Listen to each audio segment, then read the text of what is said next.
Oke, gua Haidar. Di sini gua mau cerita mengenai usaha gua saat ini dari dulu sampai saat ini. Ya, bisa dibilang berhasil lah. Jadi di cerita ini mungkin setelah teman-teman mendengarkan cerita ini, teman-teman bisa semangat dalam usaha atau bisnis teman-teman sendiri. Ya bisa juga terinspirasi lah. Ya. Ceritanya begini teman-teman. Waktu itu tahun 2019 setelah lulus gua dari SMK ya. Setelah itu gua lulus, gua waktu itu gua bingung ya teman-teman, bingung. Kebetulan gua ngambil multimedia waktu itu, jadi kayak DKV, desain komunikasi visual ya. Gua ngambil itu setelah lulus dan rencana itu gua mau bikin usaha studio foto dan perweddingan kayak gitulah intinya, kayak misal ada orang nikahan atau sunatan atau acara-acara yang kayak event-event. Nah di situ gue nyediain sewa kamera sekaligus sekaligus orang yang syuting ya, rencana mau buka itu, tapi karena bisa disebut dana ya teman-teman, pada waktu itu kamera mahal banget, kamera HD, kamera buat video itu. Wah jadi gua nggak mampu beli dan rencana gua mau hutang sama bank, tapi kayaknya nggak masuk lah, nggak berani waktu itu teman-teman buat hutang ya. Setelah itu gua akhirnya kerja serabutan teman-teman, gua gua kerja serabutan lah, intinya kayak proyek serabutan lah.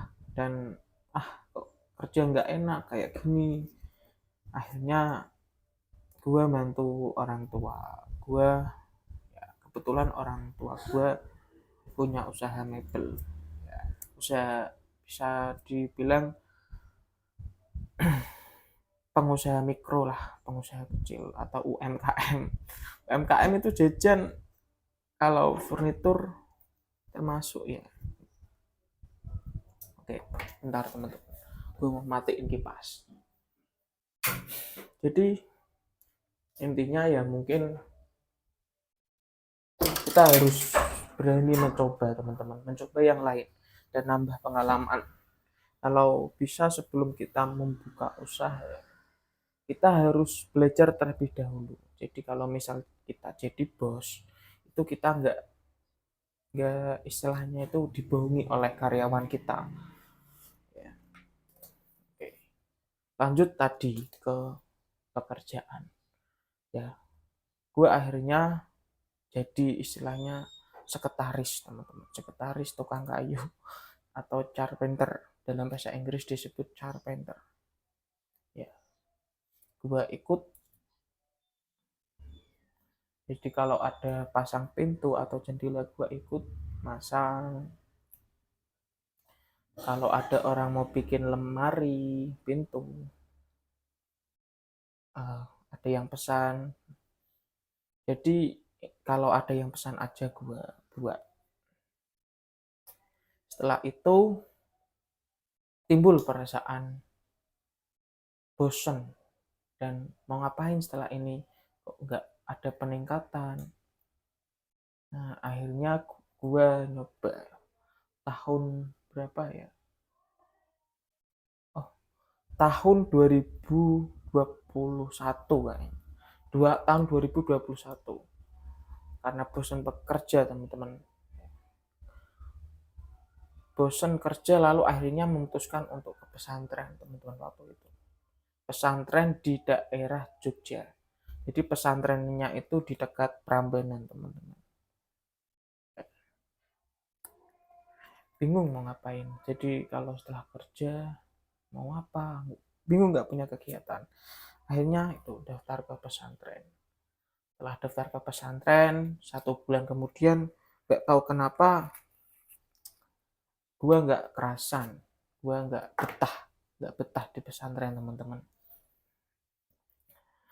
karena mungkin ya kebetulan waktu itu hafalan Quran, tahfiz Quran, gua nggak betah. Dan gimana ya, banyak lah alasannya, nanti gua ceritain di video berikutnya. Setelah itu gua pulang, jadi cuma 3 bulan kayaknya, 3 bulan 1 bulan lupa gua. Setelah itu, setelah pulang gua kembali kerja lagi sebagai itu, kembali jadi tukang kayu teman-teman.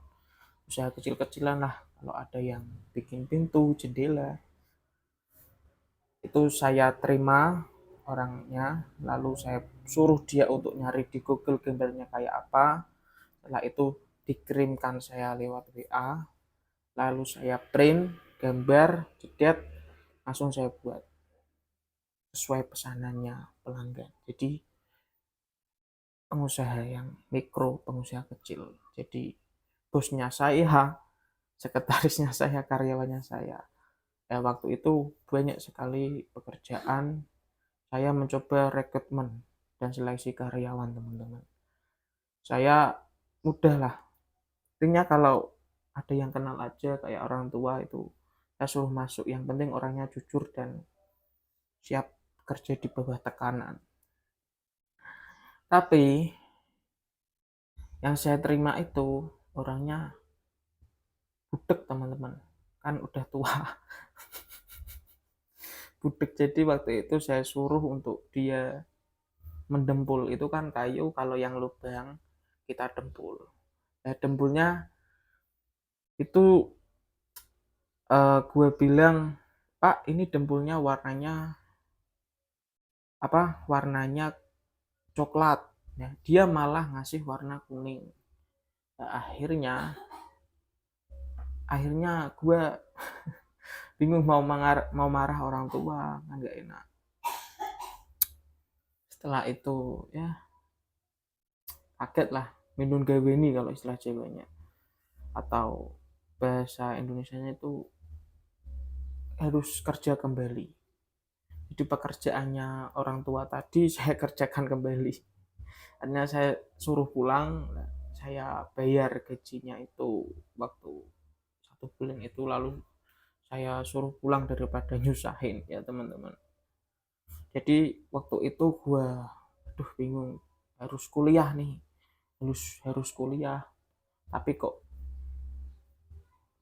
gua lulusan tahun 2000 berapa, 2019 kan, ini sudah tahun 2022. Gue bingung, akhirnya gue nyari kampus terbuka di dekat daerah gue dan ketemu, cari di IG, ya ini dia, langsung saya DM tuh IG-nya, langsung ini mas, setelah langsung ke dosennya aja, langsung deh hubungi dosennya. Akhirnya tahun 2022 aku memutuskan untuk kuliah teman-teman.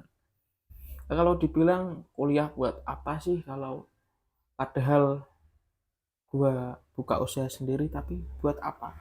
Ya untuk belajar teman-teman, karena kita itu nggak bisa belajar sendiri dan pengalaman kita itu minim teman-teman. Kalau kita kuliah mungkin kita dapat pengalaman dari dosen ataupun teman-teman kita yang lebih berpengalaman lagi lewat cerita dan lewat diskusi itu. Terus mengenai tadi ya, saya daftar kuliah, jadi kalau gua enaknya gua apa saya ya, kayak kalau saya terlalu resmi. Jadi kalau gua itu pagi mungkin kerja waktu sampai sore, malamnya saya kuliah. Mungkin teman-teman yang berminat kuliah nanti bisa hubungi nomor WA di bawah ini ya teman-teman.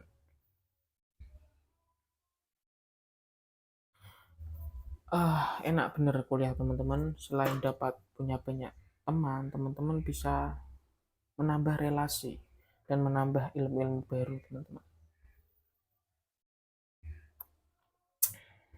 Sambil ngopi ya teman-teman. memperingat.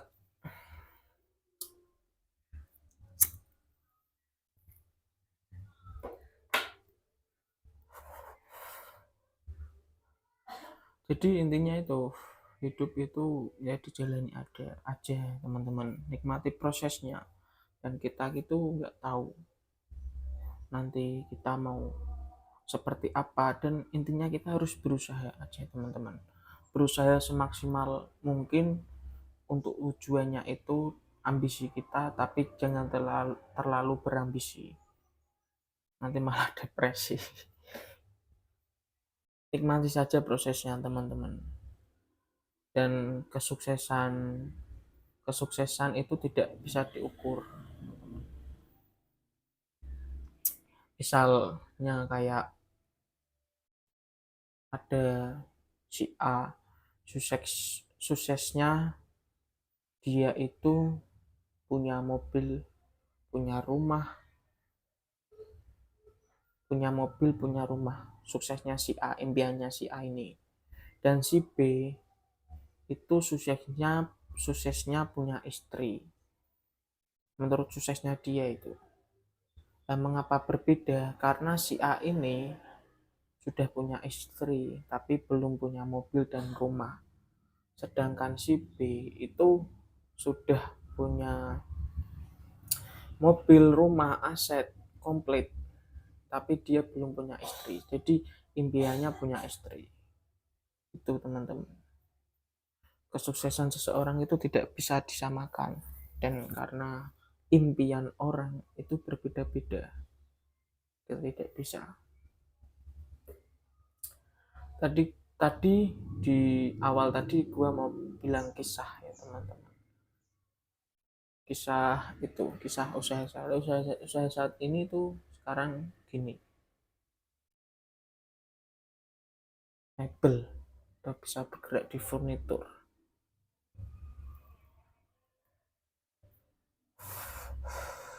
Tapi sebenarnya tidak hanya satu teman-teman usaha gua, ya banyak lah. Kos-kosan juga ada, tapi ini lagi sepi, nggak apa-apa kan, nggak mampu, nggak basi, sepi nggak apa-apa kos-kosannya, tapi mungkin rame lah, berdoa aja. Terus di potong rambut, kebetulan gua saat ini buka potong rambut. Ini bisa jadi preferensi buat teman-teman. Jadi potong rambutnya itu sistemnya online, barbershop panggilan. Jadi itu begini teman-teman, mungkin di daerah teman-teman sudah ada, tapi kebetulan di kabupaten kota saya itu belum ada. Jadi saya buka barbershop panggilan online, dan saya sebelum membuka ini saya sekolah barbershop 10 hari lah, 10 hari, dan saya punya teman-teman di sana, teman-teman yang sekolah tadi. Setelah itu setelah sekolah saya buka usaha ini panggilan. Jadi panggilan, misal di kecamatan A ada customer pelanggan saya, dia meminta untuk jasa potong rambut yang tadi, jasa pangkas rambut panggilan. Ya yang datang itu bukan saya tapi teman saya, tapi lewat saya teman-teman. Jadi saya hanya mengasih orderan ke teman saya, lalu saya tinggalkan ke teman saya. Jadi intinya itu hanya mengurusi. Dan namanya brandnya kebetulan saya, Haidar Barbershop. Intinya jangan menyerah untuk mencoba, tetap berusaha. Nah, kalau teman-teman mau bingung, mau diskusi apa, teman-teman bisa tulis di komentar. Nanti kita didiskusikan bersama-sama. Ya. Nanti saya buatin video seperti ini lagi lah, diskusi bareng mengenai usaha. Sampai jumpa di video berikutnya. Thank for attention. Gua Haidar. Terima kasih telah menonton video ini.